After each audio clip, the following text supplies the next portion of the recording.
Hello, it's Friday night. I did finish reading Vasa in the Night. I still feel the same way about it. The world building was too weird. It did not enable me to suspend my disbelief and immerse myself in this world. It was just, there was too many questions that never got addressed or answered. And I think the author was trying to stick extremely close to the original fairy tale and put it in a modern setting, but failed to translate the fairy tale enough into modern times to make it believable. Because there's a difference between like knowing that magic like this doesn't exist in the modern world and being able to get into a book and suspend your own belief. So like you're like, oh yeah, this could happen. At no point did I ever believe that this could happen in any sort of world. Like it didn't make sense at all. And ultimately it wasn't bad, it's just going to be forgettable. So it'll probably be like a 3 stars, and I don't really recommend it to anybody. There are better stories. If you like Russian folklore, I recommend, let me get it. If you want to read like Russian folklore in English and you're more interested in it, pick up the Bear and the Nightingale series. This is a much better fun, well, it's not fun. Everything I've ever read of Russian folklore is really just super depressing with everybody dying, but this is a much better take on Russian fairy tales than this one. So if you're interested in Russian fairy tales, pick up this. Easy. Next, I've got what, 2 books? 2 books left that I need to get through this weekend. And my next book is going to be The Great Gatsby. So I'm going to start this tonight, see how far I can get into it. I'm excited. I have no idea why I've never read this book. I've known about it for most of my life. I'm going to do that, and I will check back in with you later. So I finished The Great Gatsby, and I really like it. One of the things that I have learned about myself this year is I like books with really sad endings. Like if it ends happily, I probably won't like it as much as if the ending is miserable and sad. But yeah, I just powered through this whole book today. It was really good. Also, just because I could, I went ahead and I went ahead and watched the most recent rendition of The Great Gatsby. It's not super recent. I think it was like 2013, but it was the one with Leonardo DiCaprio in it. So, but I watched that movie. There are obviously differences. I think I really enjoyed the book better. The visual imagery that you see over and over again in the movie, specifically the green light at the end of Daisy's dock and the big glasses that's like normally on the cover, those aren't as important in the book as they are in the movie. It's mentioned once or twice in the book and not really a focus, but I understand why it would be so important in the movie, because those 2 things and then the car are probably the biggest, like, visual references that are mentioned in the book. And it's really easy to create metaphors and create storylines around those. The other thing the movie does, or I guess there's a couple other things the movie does that the book doesn't do. I felt in the movie the fact that everybody was having affairs was much more important than it was in the book. Like, it was important in the book, but it was very much just brushed over. Like, yeah, everybody has affairs. It's a commonplace thing. When in the movie, it's like, no, this is like really bad. So that's just an interesting tidbit. What was the other thing? Oh, the ending. The ending of the movie has like a very firm moral and conclusion, and you don't get that at the ending of the book. It's just kind of like a, and everybody lived happily ever after, except for no one lived happily ever after. So everybody was depressed and life sucks ever after. It just abruptly ended, is where I'm getting at with that. There was no resolution. There was no catching up with the characters and giving a moral of the story. It was just like, and that's it. But next, Frankly in Love. Last book in my Backlist readathon that I had planned to read. I think I'm going to finish all of my books well before the end of the readathon, so I'm not gonna add extra books to the readathon. I will just continue with my already large backlog of books. So this one was what we're gonna focus on now because it's what's next. This is Frankly in Love. From what I understand of it, it is a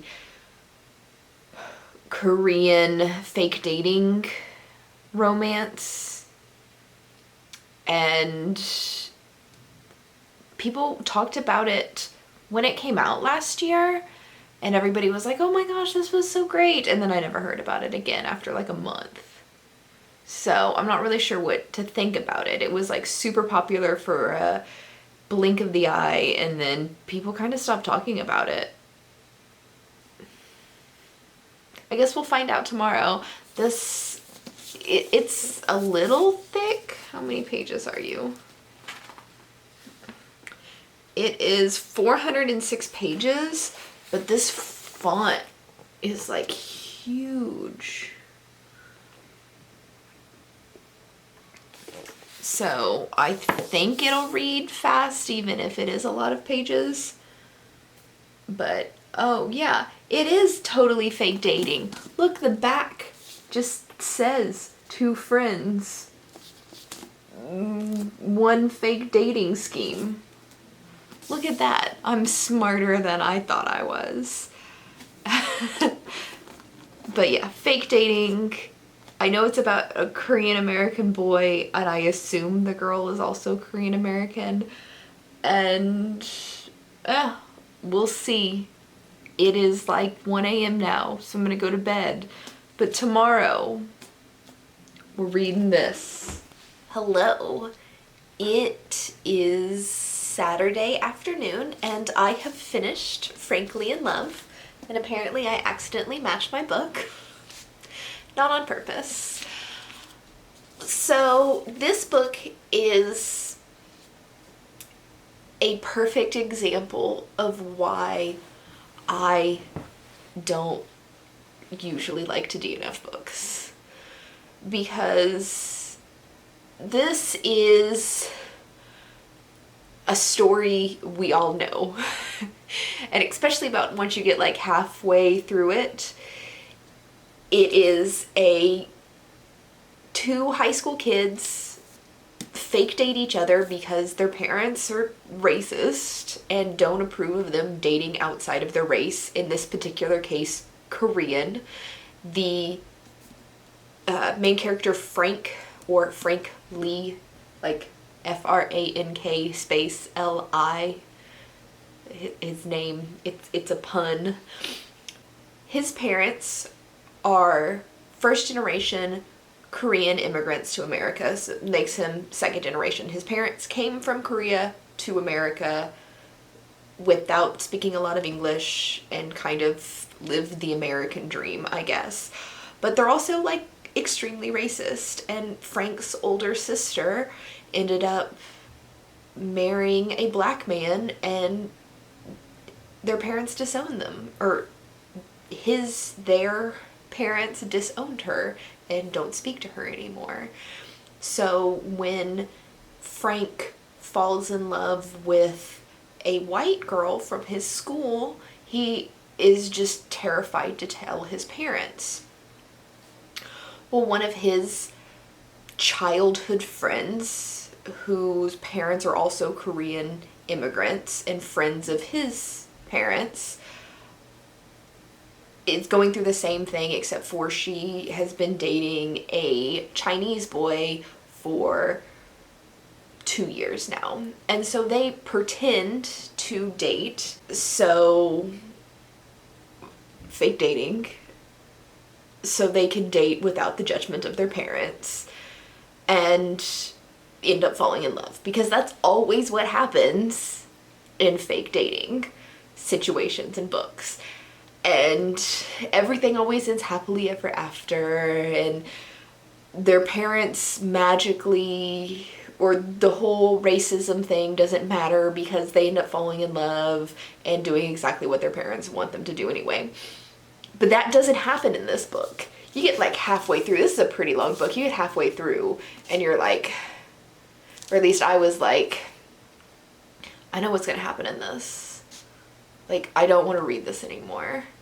But I hate DNFing books, like, a lot. And it wasn't bad. It was just like, I know it's going to happen.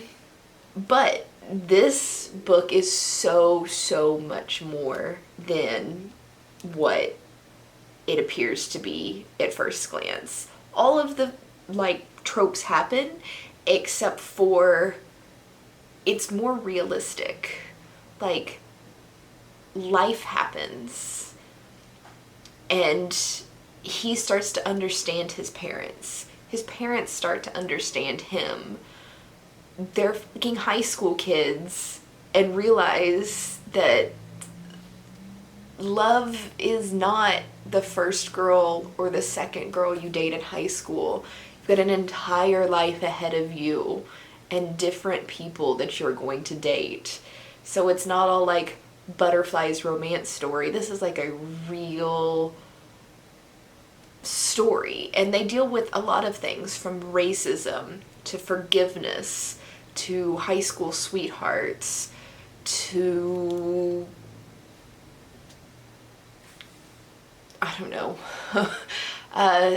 there's a queer character in here, and it's all like dealt with in a real but well done way, where there's no forgiveness from the author for being racist, but instead of just making his parents bad guys because they're racist, it works with how you have to work with the parents you were given and help teach them to be better people, while also understanding that maybe you're not perfect yourself. So I highly recommend this. It was real fun. There's actually a section in this book that was one of the coolest things that I've read. Let me see if I can find it. So at this point in the book, and it's pretty far in the book, Frank's dad and the fake dating girlfriend Joy, her dad, they're all having like a monthly get together dinner, and the two dads get in a fight, and Frank and Joy are Korean American, but they don't really speak Korean at all. They know like the basic words, but they can't understand. So this fight is happening in Korean, And it's done really well because it's actually written in Korean in the book. So you're just as confused as Frank, unless you could speak Korean, and then you'll know exactly what the fight is about. So that was just really cool to have just the entire argument in Korean in the middle of an English book, and it's meant and written like you're not supposed to understand what happens. And unless you speak Korean or translate it, I guess, with an app, or know somebody who can translate it for you, you are just as confused about that argument and don't get any more explanation than Frank does. So that was cool. So that basically completes all of my reading for the Backlist Readathon. Those were all my books. So instead of adding more books to the TBR, I'm just gonna dive right back into where I was with my normal monthly already insane TBR. So I have to finish up the Night Circus, which, let's see where I am.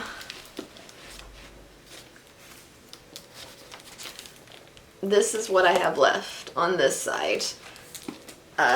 Today is the last day of the monthly book club, so I'm going to finish this up probably whenever I'm done with this. Then, because it was on library hold forever, I kind of skipped over reading Bambi, and this was 1923,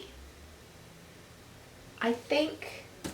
This was 1923, and then I ended up skipping over it because it just hadn't come in from the library yet, and then I ended up reading The Rats in the Walls by H.P. Lovecraft, and The Great Gatsby I read for this readathon, which you should have seen earlier in this video.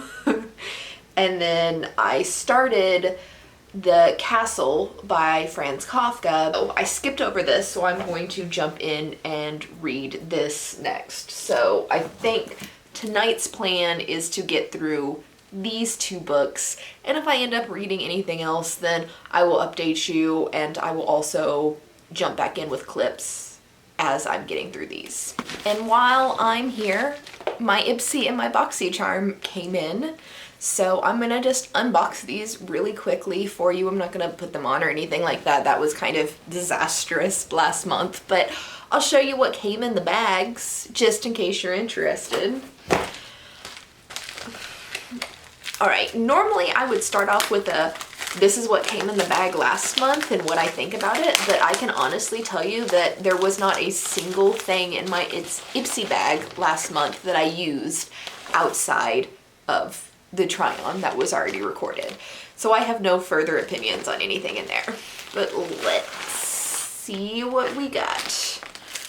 All right, first we've got Hydration Facial Sheet Mask. It looks like there's multiple sheet masks in here, and the first one's hydration. I think the back one's vitamin C. Yeah, vitamin C for brightening and glow. And then hydration for refresh and moisturize. It's free of a lot of things. Let's see. The vitamin C, you get like limonol, orange peel oil, things that aren't great, but they're the lowest on the like ingredients list. So it's probably very, very little amount of it. So this one probably isn't too bad. I wouldn't say absolutely no to this one. So the hydration one is actually worse. It's got more citrus fruit extracts in it, which are bad for your face because the acidicness of it like damages your skin.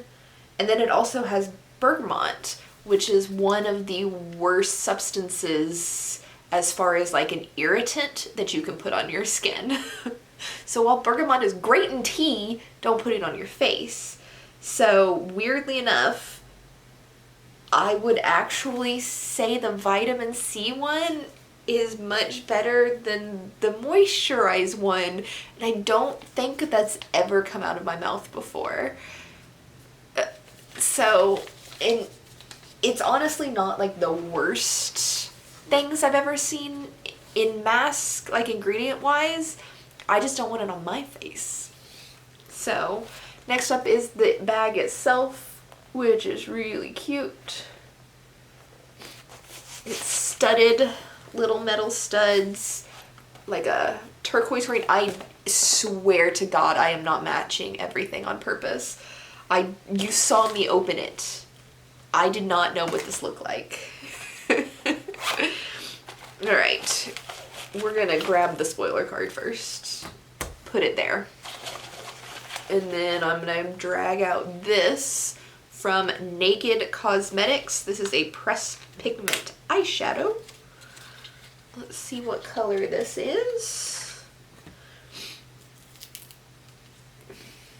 It is kind of a bronzy color. Are you gonna focus?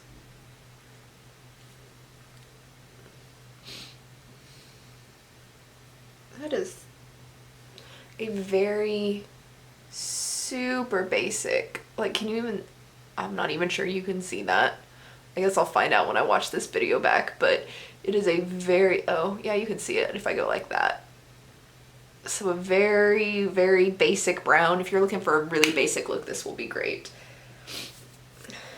Next up, we got this, which is by Shanna B? I don't know if I'm saying her name wrong. Shania? I have no idea. Is it Shanna or Shania?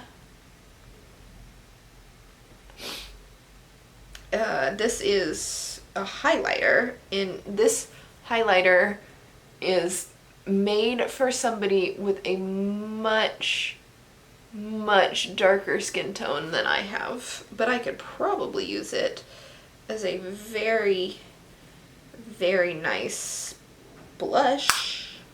Actually, that would make a really pretty blush. It is the bottom swatch here. I don't know how well you can see it.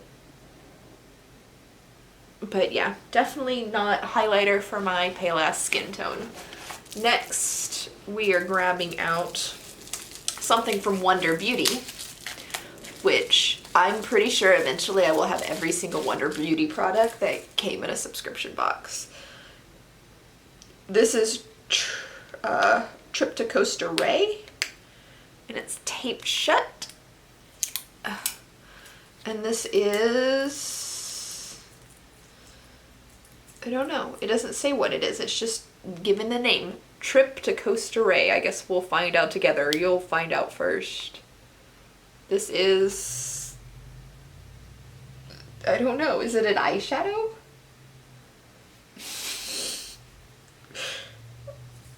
I really don't know.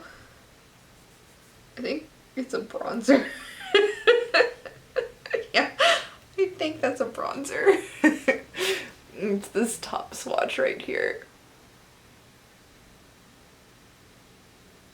There you go. Whatever that is. I don't know. I think it's a bronzer. I'll look on the spoiler card here in a second. And then the last and final thing in here is going to be this, which is from Hey Honey. This is a moisturizer. You have no idea how long it took me to find the ingredient list for this moisturizer. So weirdly enough, the moisturizer has a chemical exfoliant in it, but it's really low on the ingredients list. So, but that's a weird ingredient because you should never use chemical exfoliants every single day. It'll just damage your skin. That's like a once or twice a week type of thing. And if it's not going to damage your skin, then it's just so low on the ingredients list that it's useless and it's not doing what it needs to be doing. So it should just never be in a moisturizer to begin with. I don't see anything on this ingredients list that concerns me. Oh, fragrance. Don't put fragrance on your face. Your face doesn't need to smell good. Fragrance is just unnecessarily irritating. But yeah, there's nothing other than the fragrance, which is the last ingredient. And it doesn't tell you what kind of fragrance, it just says parfum. So, but it's the last ingredient, so it's a low amount, but it's still there. And then the lactic acid, which doesn't make any sense because that shouldn't be in your moisturizing step. But there's also no like really good ingredients in here. So this is like it's not the worst thing I've ever seen, but it's not good. The Naked Cosmetics is just a mica pigment in Mother Nature, which I guess makes sense. Then we have the sheet mask. It's basically very forward. This is a bronzer. I'm glad I could finally come up with what that is. So we've got bronzer, a highlighter, which I would definitely use as a blush instead of highlighter, an eyeshadow, a moisturizer, and face mask. The only thing that I used past the first use was this stuff, which is the Kate Somerville thing that doesn't want to focus. The Kate Somerville biomimicking peptides, which is supposed to smooth and firm your skin. I used this for about a week. Didn't notice any sort of difference at all. And then I couldn't use it anymore because it smells so bad. Like the wood glue smell of that, putting it on my face, I just couldn't handle after about a week. And I was like, I can't do this. One of my relatives would like to try that and think you can handle putting wood glue smelling stuff on your face. Just let me know. It's all yours. Or if any of my girlfriends are watching this and happen to want it and don't mind that I've used it a little bit, all yours. Other than that, I don't know what I'm gonna do with it. So, BoxyCharm. This is what we've got this month. The first thing in here is QMS Medi Cosmetics Lip Line Corrector Lip Serum. I've never used a lip serum before. Let's see. So I don't really know why this particular thing is targeted towards your lips, but the ingredients are really good for moisturizing. It's got glycerin, squalene, hyaluronic acid, sweet almond oil, wild yam root extract. I don't know what that is, but okay. But there's nothing, I guess there's aroma. Is that fragrance? I've never heard it called anything but fragrance, but I don't know how I feel about this. Oh, the lid's really cool too. Actually, I don't know how to open this. Oh, you turn it. So the container's good because you're not getting bacteria all inside of it. Like, I will totally use this. And I like the container. So props for that one. Next up, I have the Kat Von D Metal Crush Liquid Highlighter, which for those of you who are not makeup people, Kat Von D ended up selling her company to the investors because no one was buying her makeup anymore because she's a horrible person. Apparently she's anti-vax, which just is bad advice all around, and I'm pretty sure she said some anti-Semitic stuff. I don't follow celebrities that much to know. I just know that a lot of people were boycotting her for a long time. So this is probably just getting rid of the old packaging and branding, because instead of Kat Von D, it is now KVD Vegan Beauty is what they're calling it. So that is my guess. So this is a liquid highlighter, which comes in a package like this, and then it has an applicator like that. And I'm sure I'm gonna have to spin this for like 20 minutes to get something to come out.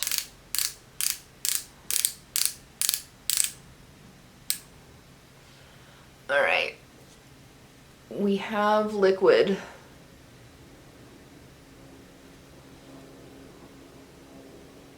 That's like super, super white. So for this highlighter, if you have dark skin, this is not going to work as a highlighter. See how bright that is, even on my pale ass skin? It's fine. It's very glittery. It's not... I don't know what to tell you about this one. Next item in here, it looks like a pair of tweezers. And, I mean, everybody could use a good pair of tweezers. I don't know that I need a pair in my beauty box, but okay. This is like a really weird pair of tweezers. You've got like this big... I guess if you have problems like gripping like a small pair of tweezers, this will be really good for you.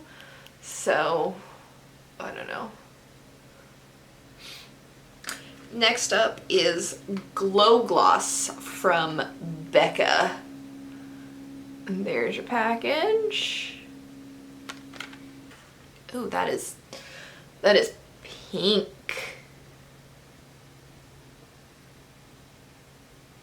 There we go. Pink. It smells pepperminty. It's weird. I'm gonna use my phone camera to put this on.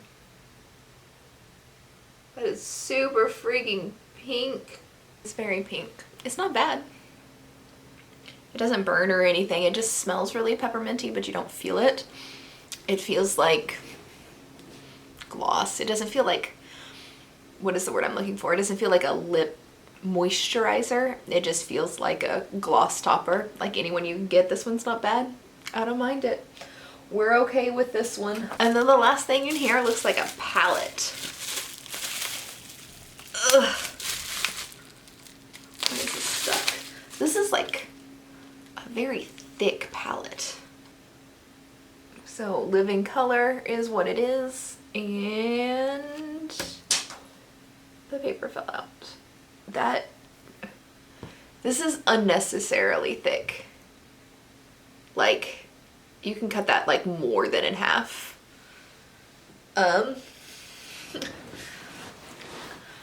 I don't know how I feel about this. This isn't really my color scheme. I like more pastel colors than dark colors. So I'm not gonna like touch or swatch this just in case somebody I know wants it. Again, if you're somebody I know personally and you're watching this and you want any of the stuff that I have today, just text me. It's yours. But yeah, I guess it's a half colorful, half neutral palette.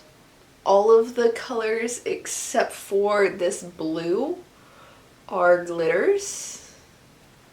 So it's okay, but there's no like light colors. This isn't something that you could really use by itself because you don't have any like highlighting or light colors. But yeah, not super my thing, but I don't know, maybe it's a really good palette. I don't know what to tell you. It's a big meh in my world. But that's everything in the box. There is no spoiler card in there, and they haven't emailed me anything, so I can't tell you how much any of this stuff is worth without looking it up, and I'm way too lazy to do that. I think most of it seems like it's probably worth a fair decent amount. I really, really like the lip thing so far.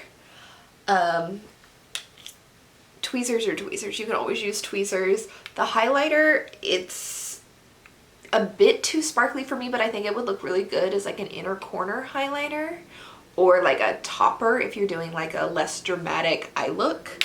And I like the gloss. And this is kind of a meh. So, good enough. I'm guessing that this is probably the most expensive thing in here because usually the skincare item is. But I'm perfectly fine with this. I'm kind of bored with the IPSY one. So maybe I might cancel IPSY if nothing exciting comes in next month. Just because it was just like I didn't feel any type of way about anything that came in that box. But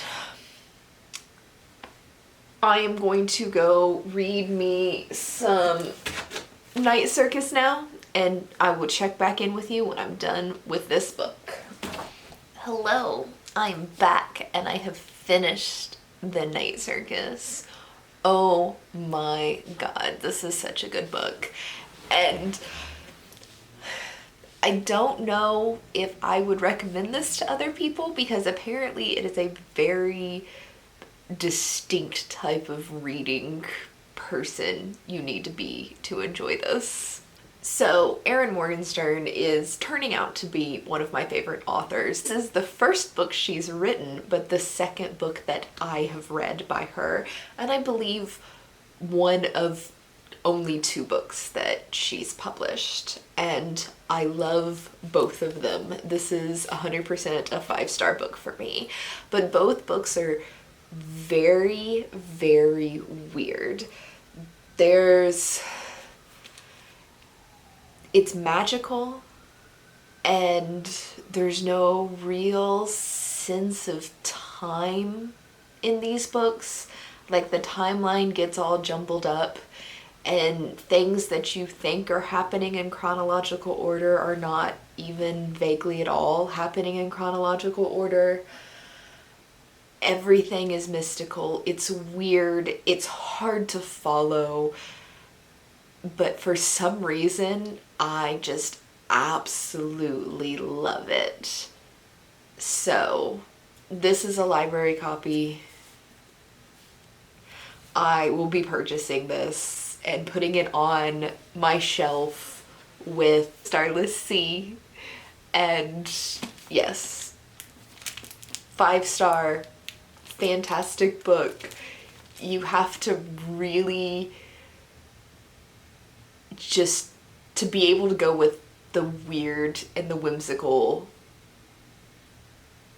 to like these stories, because if you need chronological, if you need like a very clear plot, you're not gonna like these. I think I might be the only person in my book club who actually likes this book, but I love it. It's just strange.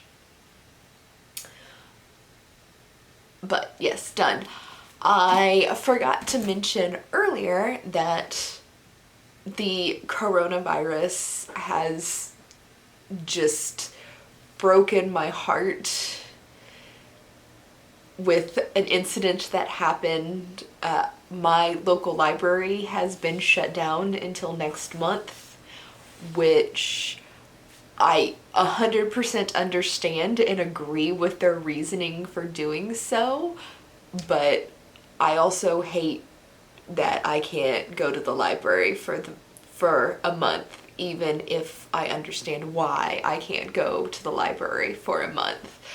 So there is that. Let me think. towards the end of this month, as I run out of books to read, you may see me reading a lot more digital things just because I don't have access to my library to get the books that I want to read. But that is neither here nor there. I believe this is going to be the end of this video. I don't think I'm going to get another book read tonight. I will probably start Bambi, but it's pretty late. But I will see you Tuesday, where I will have a vlog from Sunday and Monday. And then from there, we'll get back on the regular weekly schedule type thing. But I will see you later.